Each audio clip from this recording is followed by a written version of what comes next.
अरे आलायसा तुम्ही? मग काय कसा गेला तुमचा पेरमाचा दिस? आजे तुला बरं माहिती प्रेमाचा दिवस?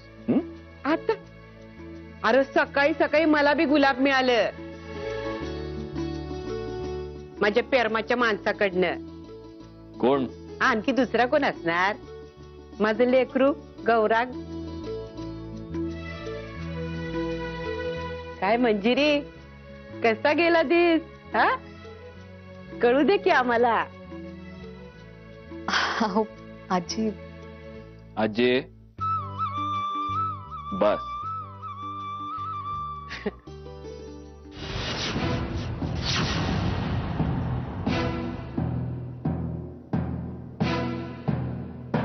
सांग पण काय काय केलं कळू दे की मला.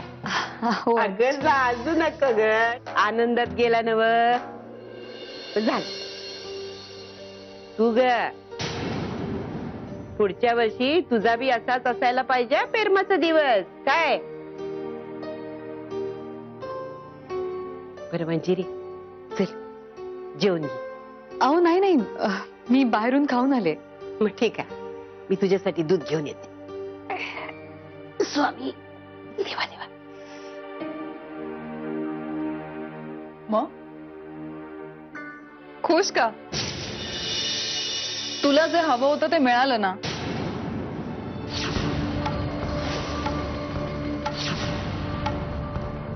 खरंच प्रिया आज जगातली सगळ्यात सुखी व्यक्ती आहे मी. बघ मी दिलेला सल्ला ऐकलास, सुख आपोआप तुझ्या पायाशी आलं. आता तरी विश्वास बसला ना माझ्या सल्ल्यावर? सल्ला? अगं असं काय करतेस? सत्यजितला आशिष बद्दल काहीही सांगायचं नाही हेच मी तुला सांगितलं होतं ना. जे तू अगदी बरोबर फॉलो केलंस. राईट?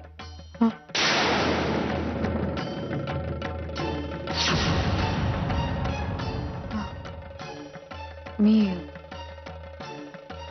येते.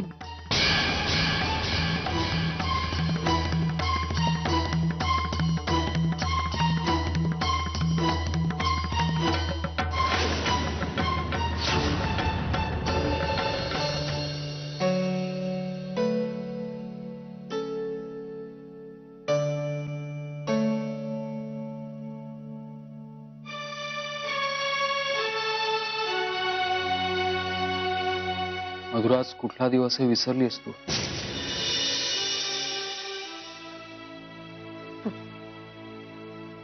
तू मुळात आपलं रिलेशनच विसरलायस. आजचा दिवस लक्षात ठेवून काय उपयोग? मधुरा हे बघ तू असा निगेटिव्ह विचार करू नको. खूप स्वप्न पाहिली होती मी. लग्नानंतरचा आयुष्यातला पहिला प्रेमाचा दिवस खूप स्पेशल होता माझ्यासाठी. खूप स्वप्न रंगवली होती पण तेव्हा काय माहित होतं ती स्वप्न विरत जाताना बघत बसण्यापलीकडे माझ्या हातात काहीच नाही. मधुरा माझं फक्त तुझ्यावर प्रेम आहे. लग्नानंतर मी कुठल्याही मुलीचा विचार केलेला नाहीये. खरंच विश्वास ठेव माझ्यावर. विश्वास असा मागून नाही मिळत विहंग. मग मी कसं सांगू म्हणजे तुला पटेल? त्याचा आता काहीही उपयोग नाहीये विहंग.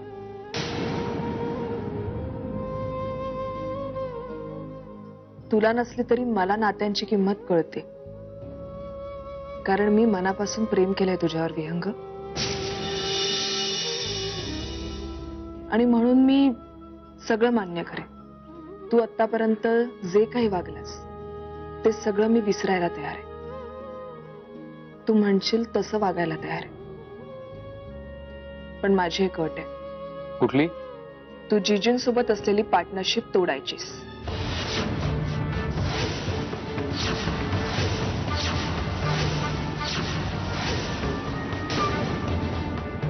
साम्राज्य एंटरप्राइजेस आणि सत्यजित मुधोळकर यांच्याशी तुझा कोणताही संबंध असता कामा नये.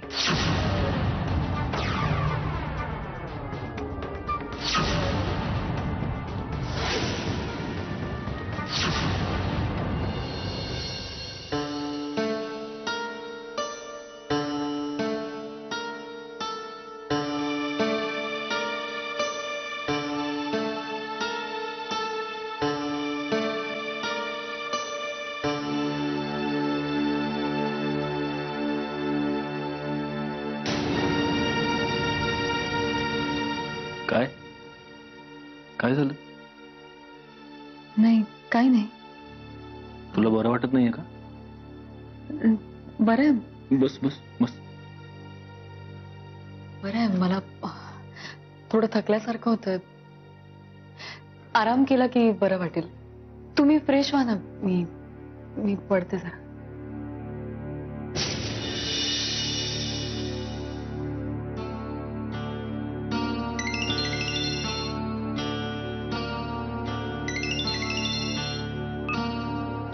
हॅलो. मिसेस मुधोळकर, हो, बोलते. मी नैना जाधव. गणपतीच्या देवळाजवळ भेटले होते ना? हा, बोला ना. त्या सगळ्या गोंधळामध्ये ना तुमची पर्स तिथेच पडली होती. तुम्ही गेल्यानंतर ती मला सापडली आणि त्यातच मला तुमचा नंबर मिळाला म्हणून मी तुम्हाला कॉल केला. मी तुम्हाला भेटू शकते का?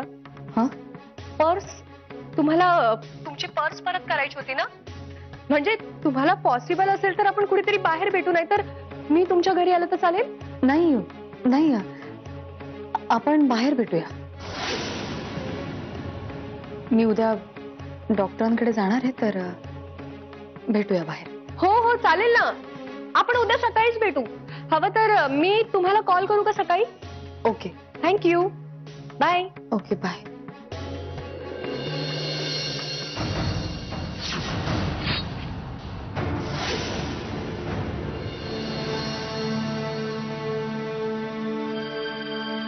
मंजिरी, मंजिरी, अगं तू आराम करणार होतीस ना? का उभी आहेस तिकडे? चल ये. अहो ये बस. अहो, मला थोडं महत्वाचं बोलायचं आहे तुमच्याशी. मलाही तुझ्याशी बोलायचंय, महत्वाचं बोलायचंय आणि थोडं नाही, खूप बोलायचंय.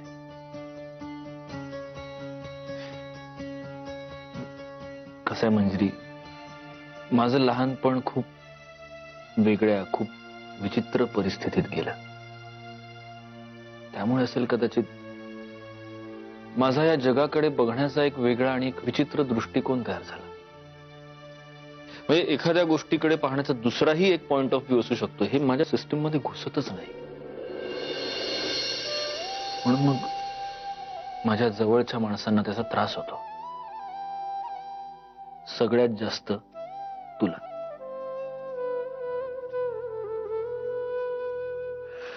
मी खूप रागीट आहे, खूप तिरसट आहे, कोपिष्ट आहे. बरेचदा मी तुला वाटेल ते, वाटेल तसं बोलतो, वाटेल तसं वागतो, नको नको त्या गोष्टींचे जाब विचारतो, कुठलेही आताताई निर्णय घेतो. म्हणजे उद्या जर एखाद्या तिराहित माणसानं आपला हा संसार पाहिला ना, तर त्याला असं वाटेल की हा नवरा या मुलीला किती छळतो, आणि त्याचं हे बोलणं चुकीचं नसेल, नाही का?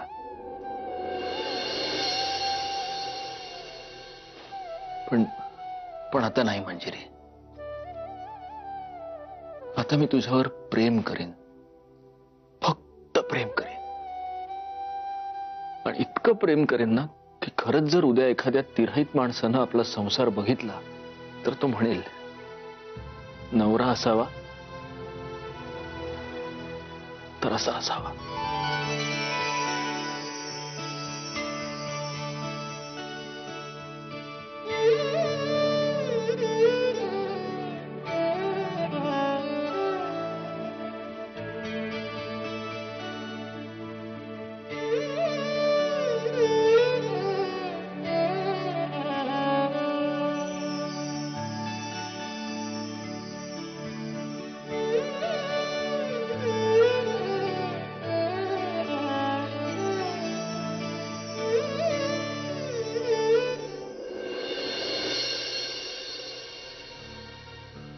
व्यंग,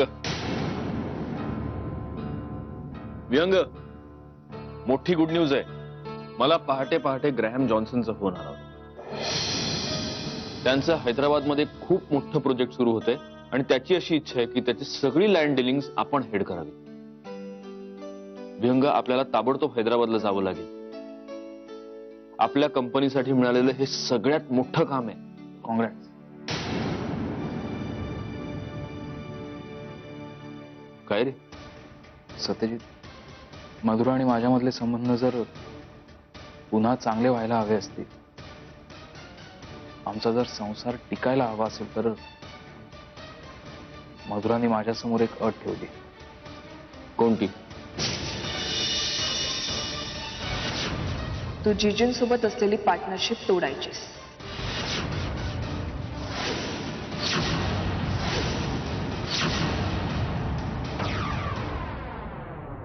तू मला अर्जंटली बोलवून घेतलंस म्हणून मी लगेचच आले. काय झालंय?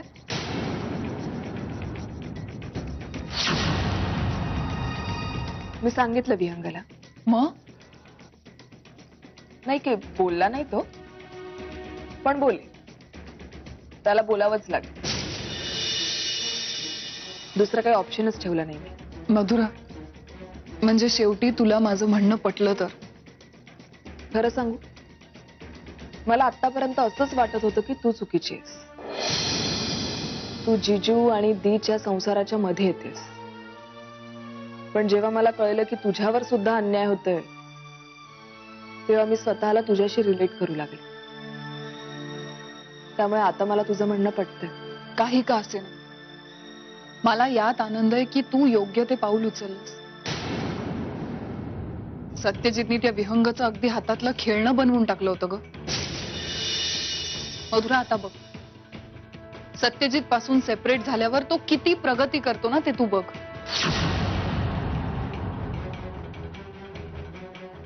तू फक्त बघतच राहा. तुमचा संसार अगदी सुखाचा होणार आहे.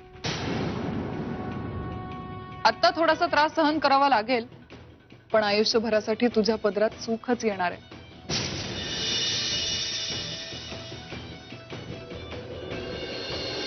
पण मग काय, तू निर्णय काय घेतलाय? निर्णय कसला? ती मूर्खासारखं काही बोलू आणि मी ते ऐकून घ्यायचं? मला काय वेळ लागलाय? विहंग, शांतपणे बस ना, आपण डिस्कस करतो. नाही, मला काही डिस्कस करायचं नाहीये सत्यजित. मी तिचा हा मूर्खपणा नाही सहन करू शकत. आणि तिने तिचा जर हा हट्ट सोडला नाही ना, तर मात्र मग माझ्याकडे डिवोर्स देण्याशिवाय दुसरा कुठलाही ऑप्शन नाही. डिवोर्स तुम्हाला दोघांनाही एवढं सोपं वाटतं का रे? डिवोर्स तुम्ही दोघंही किती सहजपणे म्हणून जाता डिवोर्स. हे बघ विहंग, थोडासा वेळ दे ना, स्वतःलाही आणि मधुरालाही. आपण एक काम करू, हैदराबादला मी जातो, तू इथेच थांब. हे काही दिवस जाऊ देत, तुमच्यातल्या सगळ्या गोष्टी सेटल होतील. कळतंय का तुला? बरं, मला पहाटे ग्रॅम जॉन्सनने एक मेल सुद्धा पाठवलाय, ते जरा तू पण नजरेखालून घालून घे.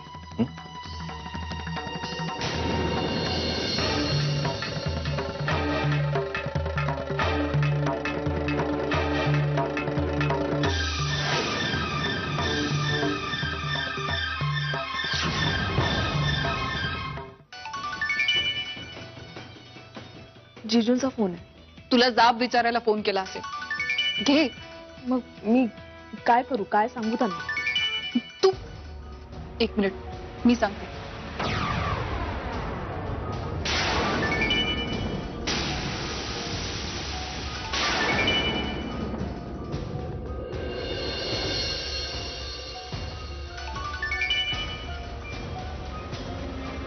हॅलो. मधुरा, तुला अंदाज असेलच मी तुला का फोन केलाय. डायरेक्ट विचार, सांग नेमका प्रॉब्लेम काय आहे? नाही, कारण इतके दिवस तू म्हणत होतीस की विहंग तुला वेळ देत नाही. मग तू म्हणू लागलीस की विहंगचं बाहेर अफेअर आहे, आणि आता तू सांगतेस की विहंगनं त्याची माझ्याबरोबरची पार्टनरशिप तोडावी. नेमका प्रॉब्लेम काय आहे? आणि जर तुला माझ्याबद्दल कुठलाही प्रॉब्लेम होता तर तू माझ्याशी का नाही बोललीस इतके दिवसात? आता तरी बोल मधुरा. जिजू, मला असं वाटतं की विहंगाने आता इंडिपेंडेंट व्हावं. त्याने स्वतःच्या पायावर स्वतः उभं राहावं, त्याला स्वतःची आयडेंटिटी असावी. जिजू, मी विहंग भोसले नावाच्या स्वाभिमानी माणसाशी लग्न केलं होतं, सत्यजित मुधोळकरांच्या पार्टनरशी नाही. त्यामुळे मला आता असं वाटतं की त्याने स्वतःला सिद्ध करावं. आणि मला नाही वाटत एक बायको म्हणून मी अशी अपेक्षा करणं काही चुकीचं आहे. हे एवढंच कारण आहे? हो हे खरं कारण आहे? जिजू, जे आहे ते मी तुम्हाला सांगितलं. आता त्यावर विश्वास ठेवायचा की नाही, ते खरं मानायचं की नाही, हे तुमच्यावर.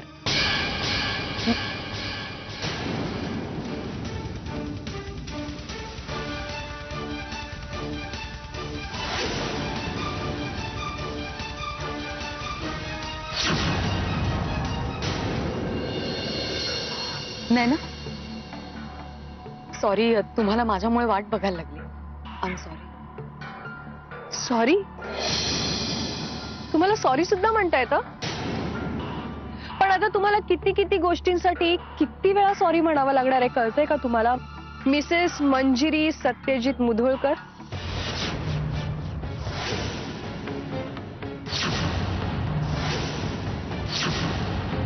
का सरप्राईज झालात? तुमचं नाव मला कसं माहित, हाच प्रश्न पडलाय ना तुम्हाला? तुमच्या चेहऱ्यावर भीती सुद्धा दिसतीये. किती भोळा चेहरा आहे हो तुमचा. आणि अशा भोळ्या चेहऱ्याची मुलगी असं काहीतरी करू शकते?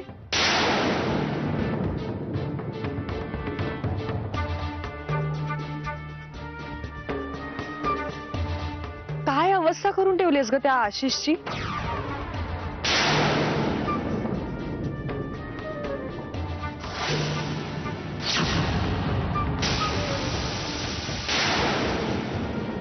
तुमच्या दोघांमध्ये नक्की काय झालंय आय डोंट नो, पण एखाद्याला अशा आयुष्यभरासाठी शिक्षा देणं म्हणजे खूप क्रूर गोष्ट आहे ना. आज तो बाकी कोणाला तर सोडाच, पण स्वतःला देखील ओळखत नाही. गुन्हेगार आहात तुम्ही त्याच्या समोर त्याचं अख्खं आयुष्य पडलं फक्त तुमच्यामुळे त्याच्या आयुष्याचं वाटोळं झालंय. आणि तुम्ही मात्र मस्त स्वतःचा संसार सुखात जगताय. अरे वा, तुम्ही प्रेग्नेंट आहात मिसेस मुधोळकर. वा. पण एक गोष्ट लक्षात ठेवा, तुमच्या या अपराधाचं ओझं तुमच्या बाळावर पडू देऊ नका. बिचारं बाळ. कदाचित तुम्हाला या सगळ्यांची जाणीव करून द्यायची होती ना, म्हणूनच मलाही तुमची पर्स सापडली. ऐकताय का मिसेस मुधोळकर? बास बास. आता इथून पुढे मी तुमचा एक शब्दही ऐकून घेणार नाही.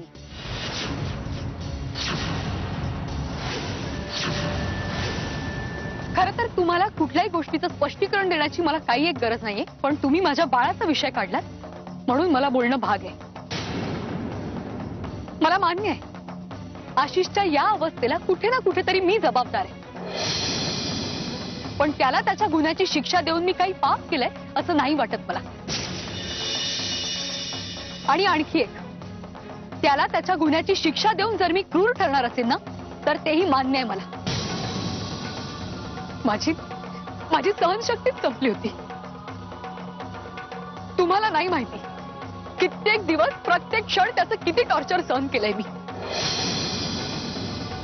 एका लग्न झालेल्या मुलीच्या चारित्र्यावर डाग लावताना तिची काय अवस्था होईल याची साधी जाणीव सुद्धा ठेवली नाही त्याने.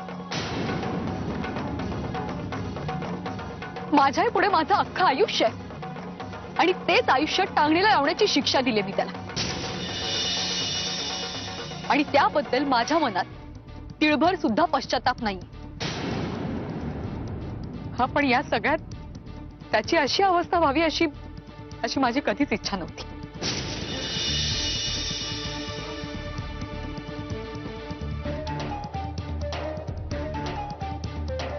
आता तुम्हीच सांगा, या सगळ्यात माझी काय चूक आहे?